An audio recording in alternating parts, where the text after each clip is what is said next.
Mari cucu-cucuku di seluruh penjuru Indonesia, kita datang pada sumber kebenaran, sumber belas kasihan, dan sumber pewahyuan. Berham mau ikuti Opa datang pada sumbernya, karena baik manusia atau sumber daya alam itu sifatnya amat sangat terbatas. Tetapi kita harus ingat bahwa Tuhan suka bekerja menggunakan manusia. Apa artinya, Opa? Sebenarnya, ketika orang tua atau guru atau pemerintah dan lainnya bisa memperlancar hidup kita, maka semuanya merupakan pemeliharaan dari Allah. Oh benar, Dialah sebagai sumber hidup kita hari demi hari. Berham dan sahabat BDKA tidak sabar menunggu penjelasan tentang uraian kitab Ezra 5 dan 6. Shalom anak-anakku. Apa kabarnya? Bapak berharap kalian tetap dalam keadaan yang sehat.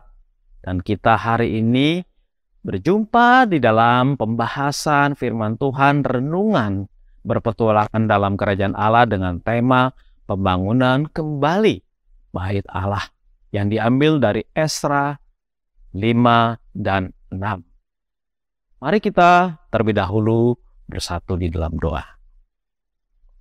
Sekali lagi kami datang kepadamu ya Allah kami, memohon pimpinan Tuhan, Roh Kudus, kiranya menerangi hati kami, baik anak-anak yang mendengarkan firman ini, untuk tertanam, bertumbuh, dan berbuah di dalam hati mereka. Terima kasih ya Allah. Demi Kristus Yesus kami sudah berdoa. Amin. Nah anak-anakku, pada waktu di dalam masa Nabi Ezra, kita melihat bahwa mereka sedang membangun bait Allah. Pembangunan bait Allah yang semula sempat dilakukan harus terhenti selama 14 tahun lamanya. Lama ya? Ya, lama sekali. Karena ada banyak tantangan-tantangan yang mereka alami. Nah, akibat dari pembangunan yang lama itu membuat mereka harus menunggu selama 14 tahun. Namun hati dan semangat orang-orang Israel atau orang-orang Yehuda tetap membara. Mereka ingin kembali membangun bait Allah yang sempat terhenti itu. Maka diutuslah 2 orang nabi, yaitu Nabi Hagai dan Nabi Zakaria, untuk memperjuangkan proses pembangunan bait Allah agar terus berlangsung. Tetapi ternyata tantangan masih ada terjadi. Kalau dulu yang menentang proses pembangunan itu adalah orang-orang Samaria, sekarang adalah salah satu bupati yang ada di dekat sungai Efrat. Nah anak-anakku, bupati itu berusaha mempertanyakan atas wewenang siapa, apa alasannya mereka bisa membangun bait Allah itu kembali. Kemudian apa yang terjadi anak-anak? Bupati tersebut berusaha mengirimkan pesan atau surat kepada raja yang berkuasa pada saat itu, yaitu Raja Darius. Bupati mengatakan keberatan-keberatannya untuk proses pembangunan itu dilanjutkan. Dan orang-orang Israel harus dengan sabar anak-anakku menunggu keputusan dari Raja Darius. Apa yang akan diputuskan oleh raja, mereka akan terima. Lalu Raja Darius ketika melihat surat yang disampaikan oleh sang bupati tersebut, kemudian dia mencoba mencari bukti-bukti dokumen-dokumen yang lama yang pernah ada pada masa ayahnya memerintah pada waktu itu. Dia cari bukti-bukti bahwa orang Israel memang boleh membangun kembali bait Allah yang sudah rusak itu. Dan ternyata anak-anak, Raja Darius menemukan bukti ada suatu piagam yang berisi naskah yang sudah dibuat oleh raja pendahulunya, yaitu Raja Kores, yang menyatakan, yang mengizinkan bahwa bait Allah Israel boleh dibangun kembali setelah rusak sekian lamanya. Nah, anak-anakku, pemerintahan dari Raja Darius ini Tuhan bisa pakai untuk memperbaharui perjanjian Tuhan, rencana Tuhan untuk pembangunan bait Allah. Sejak Israel tidak lagi dalam kekuasaan Babel, mereka merasa lebih longgar, anak-anakku. Mereka bisa bernafas dengan lega sekali. Kenapa? Karena dulu pada waktu diperintah oleh Babel, mereka dijajah, mereka tidak punya kebebasan sedikit pun yang diberikan oleh pemerintahan kerajaan Babel untuk mereka hidup sebagaimana manusia yang lain. Mereka tidak bebas. Mereka tidak boleh beribadah.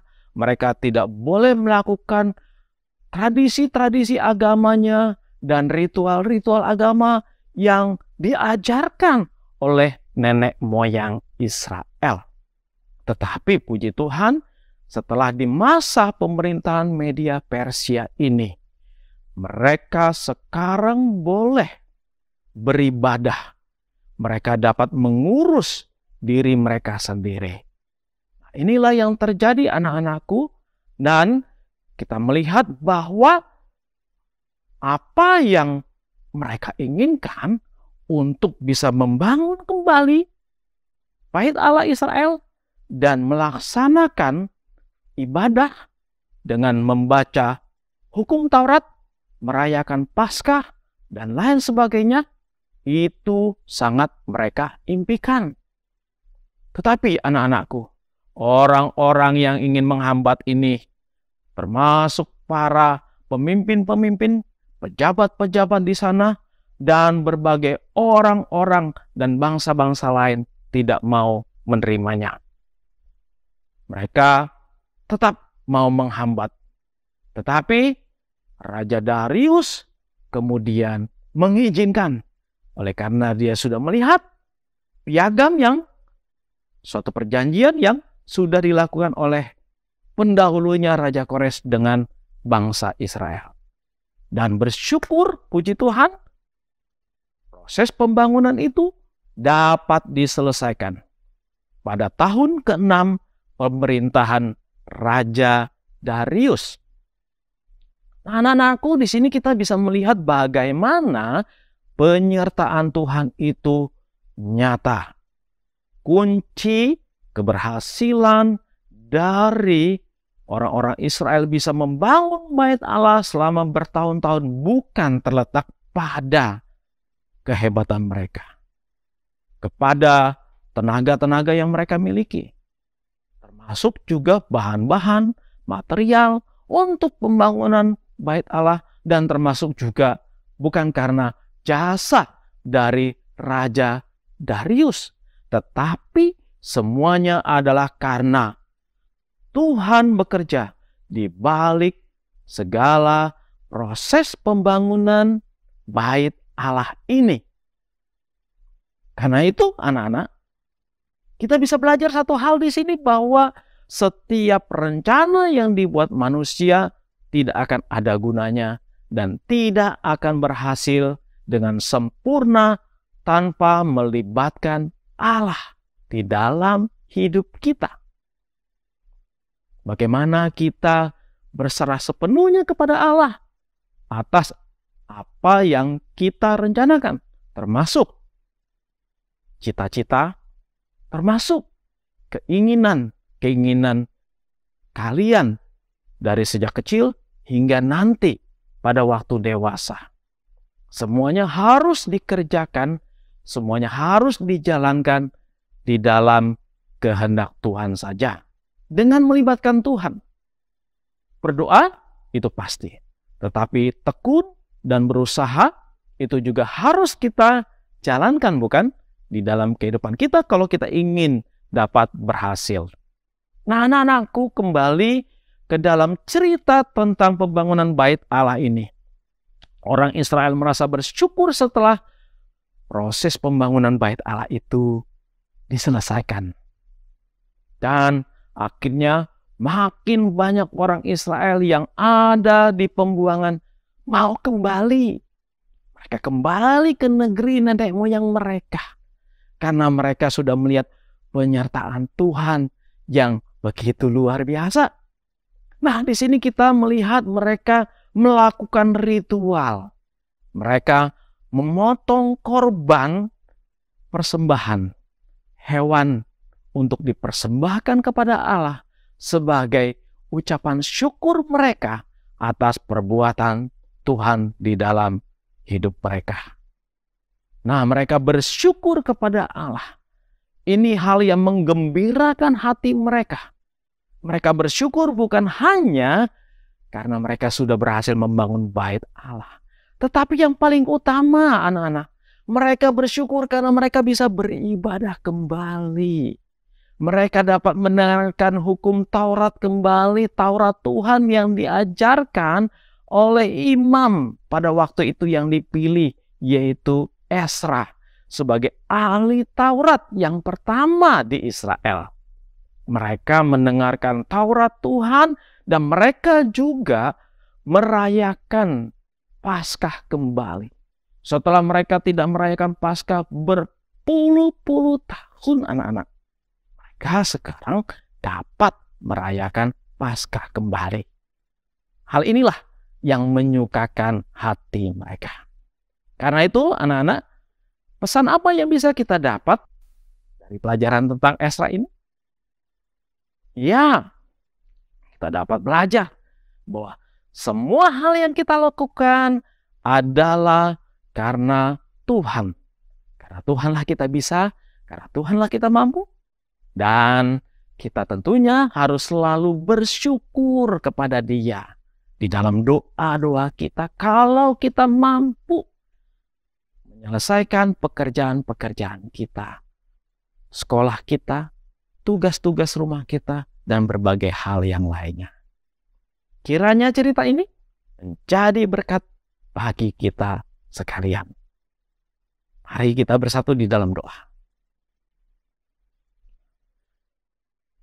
Kami bersyukur ya Tuhan Allah kami, kalau kami dapat melalui berbagai hal dalam hidup kami. Kami bersyukur melewati kesulitan demi kesulitan. Kami bersyukur untuk setiap kesusahan-kesusahan yang kami alami. Kami bersyukur untuk setiap hambatan-hambatan yang ada. Itu membuat kami selalu bersandar, berserah kepada Tuhan di dalam hidup kami. Terima kasih Tuhan untuk penyertaan Tuhan atas kami dan renungan firman Tuhan yang sudah kami dengar pada hari ini. Terpujilah nama-Mu ya Tuhan Yesus. Di dalam nama Yesus kami sudah berdoa. Amin.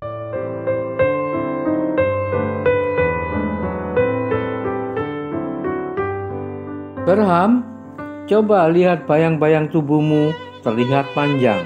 Oh ya, ini berarti hari masih pagi. Apa sih menyebabkan terjadinya bayang-bayang? Karena cahaya matahari terhalang suatu benda. Ajaib sekali, letak dan ukuran bayang-bayang juga berubah-ubah sesuai posisi matahari.